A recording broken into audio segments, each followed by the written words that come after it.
আজকে ওই গাজা, রাফা সহ খান ইউনুসের বিভিন্ন এলাকার মুসলমানেরা, ফিলিস্তিনের মুসলমানেরা এমন সুন্দর সুন্দর মসজিদগুলোতে তারা সেজদা দিতে পারত, কিন্তু দুর্ভাগ্যবশত সারা বিশ্বের মুসলমানদের অনৈক্যের কারণে আজকে ওই গাজা, রাফা সহ খান ইউনুসের বিভিন্ন এলাকার মুসলমানেরা, ফিলিস্তিনের মুসলমানেরা ইসরায়েলি, বর্বর ইসরায়েলি দ্বারা নির্যাতিত হচ্ছে।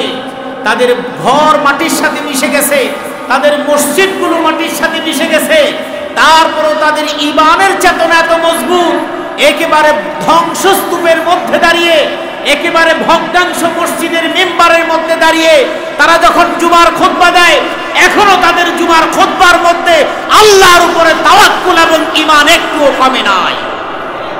আমরা সেই সমস্ত মুসলমানের জন্য দোয়া করি, আল্লাহ তাদের ঈমানি চেতনা, সবর এবং ধৈর্যের যে পরীক্ষা নিচ্ছেন, আল্লাহ তাদের সকলকে আল্লাহর একেবারে খাঁটি ইমানদার বান্দা হিসেবে কবুল করুন, আমিন। গাজা এবং ফিলিস্তিনের যেই হাজার হাজার মুসলমান ভাই বোনেরা, আমাদের সন্তানেরা, শিশুরা শহীদ হয়েছেন, আল্লাহ পাক রব্বুল আলামিন তাদের সকলকে জান্নাতের একজন বাসিন্দা হিসেবে কবুল করুন, আমিন। আজকে আমরা এই মসজিদে সমবেত হয়েছি। পৃথিবীর মধ্যে সবচেয়ে শ্রেষ্ঠতম জায়গা হলো মসজিদ। যেই জায়গার মধ্যে আপনি ওদিকে বসে, কেউ ডাকলে এখান থেকে যাবেন। পৃথিবীর মধ্যে সবচেয়ে শ্রেষ্ঠতম জায়গা হলো মসজিদ। সুবহানাল্লাহ। পৃথিবীর মধ্যে মানুষ দুই শ্রেণীর, এবং আল্লাহ পাক রব্বুল আলামিনের কাছে এই মানুষের দুইটা ভাগ হবে। একটা ভাগ হবে জাহান্নামী, আরেকটা ভাগ হবে জান্নাতি। জান্নাতীদের যেই ভাগ, ওই ভাগের মধ্যে যারা থাকবেন তাদের মধ্যে যেই শ্রেণীটা অগ্রগণ্য, প্রাধান্যপ্রাপ্ত, তাদের মধ্যে অন্যতম তারা হলেন যারা মসজিদ বানায়, যারা মসজিদে সিজদা করে, যারা নিয়মিত 5 ওয়াক্ত নামাজ আদায় করে। সুবহানাল্লাহ। তাহলে মানুষ দুইটা ভাগে বিভক্ত। আল্লাহ রাব্বুল আলামিন বলেন, ফারীকুন ফিল জান্নাতি ওয়া ফারীকুন ফিস সাঈর। আল্লাহু আকবার। আল্লাহ রাব্বুল আলামিন বলছেন, পৃথিবীর মধ্যে মানুষের দুইটা ভাগ আল্লাহ পাক রব্বুল আলামিনের কাছে হয়ে যাবে। এক শ্রেণীর মানুষ আল্লাহর কাছে জান্নাতি বিবেচিত হবে, আরেক শ্রেণীর মানুষ আল্লাহ পাক রব্বুল আলামিনের কাছে জাহান্নামী বিবেচিত হবে। আল্লাহ পাক রব্বুল আলামিন কোরআনে কারীমের মধ্যে বর্ণনা করলেন, আল্লাহর হাবিব সাহাবায়ে কেরামের সামনে যখন বর্ণনা করছেন জান্নাতীদের কথা, জাহান্নামীদের কথা, আল্লাহ পাক রব্বুল আলামিন আয়াত নাজিল করে করে আল্লাহ রাসূলকে জানায় দিলেন জাহান্নামী কারা, জান্নাতী কারা। আল্লাহ রাব্বুল আলামিন প্রথমে জানালেন, হে রাসূল, পৃথিবীর মধ্যে দুইটা শ্রেণী হয়ে যাবে। এক শ্রেণী জান্নাতীর বাসিন্দা হয়, দুনিয়ার মধ্যে তাদের ধরন হবে ভিন্ন। আরেক শ্রেণীর বাসিন্দা তারা হবে জাহান্নামী, তাদের ধরন হবে ভিন্ন। এটা আপনি আপনার উম্মতদেরকে জানায় দেন।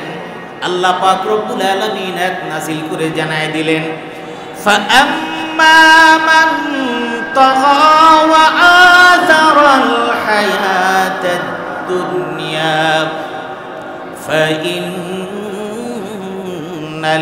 জাহিমা হিয়াল মাওয়া। আল্লাহ রাব্বুল আলামিন প্রথমে জানায় দিলেন জাহান্নামী কারা, শুনে নাও।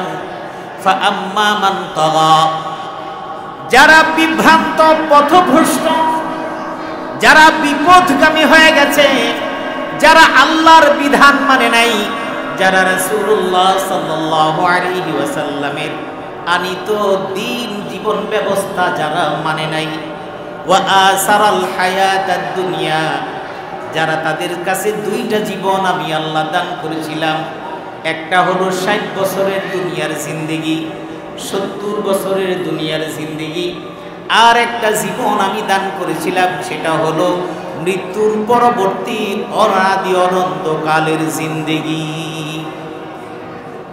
জীবনটা হলে জীবনের মধ্যে আমাদেরকে মানুষের মধ্যে দুইটা ভাগ, এক শ্রেণীর জাহান্নামী আর এক শ্রেণীর জান্নাতি। জাহান্নামীদের বর্ণনা দিলেন, আমি সংক্ষেপে কথাগুলো বলবো। জাহান্নামীদের বর্ণনা দিয়ে আল্লাহ দুইটা গুণ বললেন। এক নাম্বার হলো ফাআম্মা মান তাগা, যারা নাকি বিভ্রান্ত, পথভ্রষ্ট, অবাধ্য, নাফরমান। সুতরাং আমি আপনি কি আল্লাহর নাফরমানি করছি কি করছি না, এটা আমি নিজে চিন্তা করলেই পারবো। মসজিদে মুয়াজ্জিন আযান দেয় হাইয়া আলাস সালাহ, মুয়াজ্জিন আযান দেয়, আমি বসে শুনি, শুয়ে শুনি, আমি বুঝতেছি মুয়াজ্জিন ডাকতেছে নামাজের জন্য। আমি জানি না এই নামাজে গেলে আমার জন্য কি লেখা আছে। আল্লাহ পাক রব্বুল আলামিন আল্লাহর নবীর মাধ্যমে কালিমাগুলো জিবরাইল আমিনের মাধ্যমে জানায় দিয়েছেন। মুয়াজ্জিন হাইয়া আলাস সালাহ বলার পরে বলে হাইয়া আলাল ফালাহ। তার মানে আপনাকে যখন নামাজের দিকে ডাকছে, নামাজের দিকে ডাকার পরে আপনার মনের প্রশ্নের সমাধান আল্লাহ করে দিলেন। মুয়াজ্জিন ডাক দিয়ে বুঝায় দিলেন, নামাজের জন্য তোমাকে যে আমি ডাকছি ওটা হলো তোমার কল্যাণের পথ। সুবহানাল্লাহ। কারণ তুমি আসলেই তুমি সফল কাম হয়ে যাবে। সুতরাং তগা, অবাধ্যতা, নাফরমানি যারা করে, এক কথায় যারা আল্লাহর বিধানকে মানে না। ওয়া আযারাল হায়াতাদ দুনিয়া, দুনিয়ার জীবন যার কাছে বেশি প্রাধান্য প্রাপ্ত, আখিরাতের জীবন যার কাছে মূল্যহীন। আল্লাহ পাক রব্বুল আলামিন বলছেন, হে রাসূল আপনার উম্মতদেরকে জানায় দিন, তাদের জীবনের দুইটা ধাপ আমি আল্লাহ তাদেরকে দান করেছি, একটা হলো দুনিয়ার আর একটা হলো আখিরাতের। কিন্তু যেই মানুষগুলো দুনিয়ার জীবনটাকে প্রাধান্য দিয়ে আখিরাতকে ডুবায় দেয়, ওরাই হলো জাহান্নামী, নাউজুবিল্লাহ। দুনিয়াকে প্রাধান্য দিয়েছে, দুনিয়াকে প্রাধান্য দেওয়ার ইতিহাস আপনার আমার চোখের সামনে। সেটা কি? আমি আমার সোর্স অফ ইনকামের জায়গায় আমি আল্লাহর বিধানকে রাখি না, আল্লাহকে রাখি না। আমার ব্যবসা বাণিজ্যের মধ্যে আমি আল্লাহকে রাখি না। আমার দুনিয়া কামাই করতে হবে, দুনিয়া কামাই করার জন্য জীবনটা প্রয়োজন, জীবনের জন্য অর্থের প্রয়োজন, জীবনের জন্য বাড়ির প্রয়োজন, জীবনের জন্য গাড়ির প্রয়োজন, জীবনের জন্য সবকিছু প্রয়োজন। কিন্তু ওই সব কিছুর জন্য জীবনটা না। সেটা কিভাবে? নদীর মধ্যে যখন নৌকা চলে কিংবা স্টিমার চলে, নদীর মধ্যে নৌকা চলার জন্য পানির প্রয়োজন, নদীর মধ্যে জাহাজ চলার জন্য পানির প্রয়োজন। পরিমাণ মতো পানি না হলে জাহাজ চলতে পারবে না, পরিমাণ মতো পানি না হলে লঞ্চ চলতে পারবে না, স্টিমার চলতে পারবে না, পরিমাণ মতো পানি না হলে নৌকাটাও চলতে পারবে না। যখন পরিমিত পানি চলবে, পানি থাকবে, স্রোত থাকবে, তখন জাহাজ, স্টিমার, লঞ্চ, নৌযান যা থাকবে সব স্বাভাবিক অবস্থায় চলবে। তার মানে নৌকার জন্য যেমন পানি প্রয়োজন, জীবনের জন্য দুনিয়া প্রয়োজন। সহজে বুঝবেন, এই জীবনের জন্য স্ত্রী প্রয়োজন, এই জীবনের জন্য সন্তান প্রয়োজন, এই জীবনের জন্য বাড়ি প্রয়োজন, এই জীবনের জন্য গাড়ি প্রয়োজন, এই জীবনের জন্য সামাজিক স্ট্যাটাস প্রয়োজন।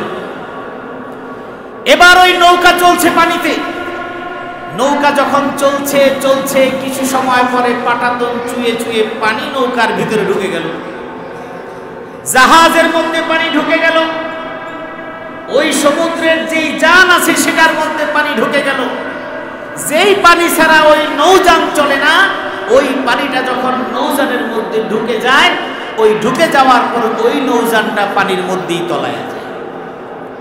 ঠিক জীবন যাপনের জন্য দুনিয়া প্রয়োজন, স্ত্রী প্রয়োজন, সন্তান প্রয়োজন, মাল প্রয়োজন, গাড়ি প্রয়োজন, বাড়ি প্রয়োজন, জীবনের প্রয়োজনে।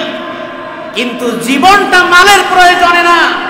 যখন নাকি নৌকার মধ্যে পাটাতন ফেটে পানি ঢুকে গেলে নৌকা যেমন ডুবে যায়, মানুষের জীবনে যখন জীবন চলার ৬০-৭০ বছরের ছোট্ট জিন্দেগিতে যখন নাকি তার কাছে ওই দুনিয়ার বাড়ি গাড়ি সন্তান স্ত্রীর প্রাধান্যটা ওই অনাদি অনন্তকালের জীবনের চাইতে প্রাধান্য প্রাপ্ত হয়ে যায়, জীবনের মোহটা বেশি হয়ে যায়, স্ত্রীর মোহটা বেশি হয়ে যায়, সন্তানের আকাঙ্ক্ষাটা বেশি হয়ে যায়, গাড়ির আকাঙ্ক্ষাটা বেশি হয়ে যায়, তখন নৌকা যেমন পানি ছাড়া চলে না, কিন্তু পানি ঢুকলে ডুবে যায়, ঠিক আমার অর্থ সম্পদ ছাড়া চলতে পারবো না, ঠিক অর্থের মোহটা আমার ভিতরে ঢুকে গেলে ঠিক প্রত্যেকটা মানুষ জাহান্নামী এবং ডুবে যাবে। যার সবচেয়ে বড় নজরিয়া আমাদের চোখের সামনে কিন্তু খোলা। এই বিগত 15-20 দিন কোরবানির পর থেকে কিন্তু পত্রিকা, ইলেকট্রনিক্স মিডিয়া সব জায়গায় কিন্তু বাড়ি গাড়ি এগুলির খবরের কোনো শেষ নাই। এখন কি হলো, ওয়াসারাল হায়াতাদ দুনিয়া, দুনিয়াকে প্রাধান্য দিয়েছি। অথচ রাসূল সাল্লাল্লাহু আলাইহি ওয়াসাল্লাম বলেছেন মাল দরকার, সন্তান দরকার, সব দরকার। কিন্তু সেটা কি, কতটুকু? একটা তো বললাম, পানি এবং নৌকার মতো সব একদম ধূলিসাৎ হয়ে গেল। এটা তো আপনারা জানেন না? এইরকম ছাগলের একটা কাণ্ড, এইরকম হাজার হাজার ছাগলের কাণ্ড বাংলাদেশে আছে না নাই? আছে। আমার সেটা বলা উদ্দেশ্য না, আমার বলা উদ্দেশ্য দুনিয়াতে আমরা কতটুকু, কেমনে কি। আল্লাহ রাব্বুল আলামিন বললেন, অনেকেই বলবেন হুজুর তাহলে কি আমরা ধন সম্পদ কামাই করব না? আমি আগেই বলেছি জীবনের জন্য নৌকা চলার জন্য যেমন পানির প্রয়োজন, স্টিমার চলার জন্য যেমন পানির প্রয়োজন, পানি ছাড়া চলবে না।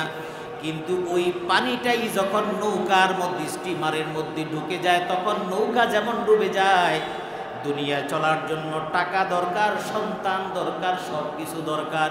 কিন্তু যখন আমার জীবনটা ওটার জন্য হয়ে যাবে, তখন আমার দুনিয়া বরবাদ হওয়া ছাড়া কোনো গতি নাই। তাহলে আমাকে কি করতে হবে? ওয়াসারাল হায়াতাদ দুনিয়া, আল্লাহর হাবিব আমাকে বুঝায় দিলেন, আল্লাহ পাক বুঝায় দিলেন। এবার তুমি ভালো করে শোনো, ১ নাম্বার কথা, ইন্নামা আমওয়ালুকুম ওয়া আওলাদুকুম ফিতনা। তুমি যে মালের কথা বলো, তুমি যে সন্তানের মহব্বতের কথা বলো, পরিবারের মহব্বতের কথা বলো, আমি না করি না। তবে আমি তোমাকে সতর্ক করে দিচ্ছি, তোমার ধন সম্পদ এবং সন্তান সন্ততি এটা আমি তোমার জন্য পরীক্ষা হিসেবে দিয়েছি। পরীক্ষাটা কি? তোমার বাড়িতে সন্তানের ভবিষ্যতের নির্মাণ করতে হবে। তোমার সুন্দরী স্ত্রীর গলায় লক্ষ টাকা, 2 লক্ষ, 5 লক্ষ টাকা দামের চেইন কিংবা সোনার স্বর্ণের অলংকার দিতে হবে। তোমার সামনে 2টা জিনিস রাখা, একটু বাম হাত দিয়ে টান দিলেই তোমার স্বর্ণ অলংকারের টাকার ব্যবস্থা হয়ে যাবে। আর ডান দিকে যদি কামাই করতে যাও, স্বর্ণ অলংকারের টাকাগুলো তোমার আয় রোজগার হবে না। এবার তোমার কাছে প্রশ্ন হলো, ওয়াসারাল হায়াতাদ দুনিয়া, তুমি চিন্তা করছো কামাই আমি 5 বছর 10 বছর যে কয়দিন চেয়ারের মধ্যে আছি কামাই করে নেই, আমি বাড়ি করে নেই, গাড়ি করে নেই, সন্তান সন্ততির জন্য ঘর বাড়ি ব্যাংক ব্যালেন্স সব করে নেই, স্ত্রী শাশুড়ি সহ সকলের জন্য সব কিছু করে নেই। এরপরে যখন আমার বয়স হয়ে যাবে, এরপরে যখন আমি রিটায়ারমেন্টে চলে যাব, আমার স্ত্রী সন্তান সহ আমি বাইতুল্লাহ জিয়ারতের জন্য চলে যাব। আমি বাইতুল্লাহ জিয়ারত করে একেবারে খাঁটি বান্দা হয়ে দুনিয়ার আবার আমি চলে আসবো আমার দেশে। আমার আল্লাহ রাব্বুল আলামিন বলছেন, এই চিন্তা করে তুমি অবৈধ যখন ইনকাম করতেছো, এটা তোমার পরীক্ষা। তুমি 1 নাম্বার পরীক্ষায় ফেল করলা, সেখানে আমার বিধান পালন করার চাইতে তোমার লোভটাকে তুমি প্রাধান্য দিলা। ফাআম্মা মান তাগা ওয়া আসারাল হায়াতাদ দুনিয়া, তুমি এই জায়গায় দুনিয়াটাকে প্রাধান্য দিয়ে দিলা। আপনি বলবেন হুজুর এটা ছাড়া কি চলে নাকি? একটু একটু ধাপে ধাপে বুঝবেন। আমার আল্লাহ বুঝাই দিলেন, হ্যাঁ এটা ছাড়া চলে না। তবে তোমার সুন্দর দামি দামি বাড়ি গাড়ি কেন প্রয়োজন? তোমার সন্তানের সুন্দর ভবিষ্যতের জন্য তোমার এই যে অবৈধ সম্পদ বলে এগুলি কেন প্রয়োজন? আমি আল্লাহ 1 নাম্বার তোমার পরীক্ষা দিলাম, যদি কারো ঘরে যদি বউ না থাকে তাহলে তো তার মাল কামাইয়ের কোনো চিন্তা নাই। ঘরে যদি তার সন্তান সন্ততি না থাকে, একা খাওয়ার জন্য তো টাকা হাজার হাজার দরকার নাই। আমি ওই সন্তান, আমি স্ত্রী, আমি পরিবার দিয়ে তোমাকে একটা পরীক্ষার মধ্যে দিয়ে দিলাম।